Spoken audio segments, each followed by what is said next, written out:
Hello friends. तो आज हम आपको लेकर आए हैं बिहार के प्रसिद्ध धरोहरों की ओर। उनमें से पहला है हमारा उच्चैठ सिद्धपीठ। बिहार के मधुबनी जिले के बेनीपट्टी गांव में स्थित मां काली का यह सिद्धपीठ, यही मां काली की कृपा से महामूर्ख कालिदास एक महाकवि कालिदास बन गए।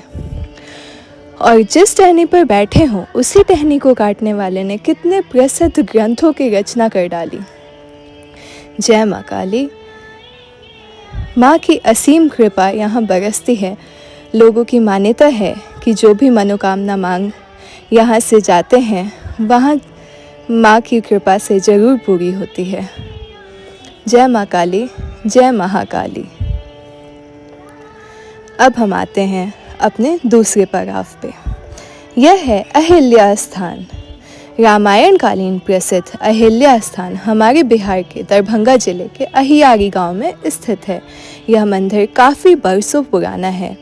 ये वही जगह है जहां प्रभु राम के कृपा से देवी अहिल्या का उद्धार हुआ था। पति के श्राप से बनी शिला की मूर्ति सजीव हो उठी।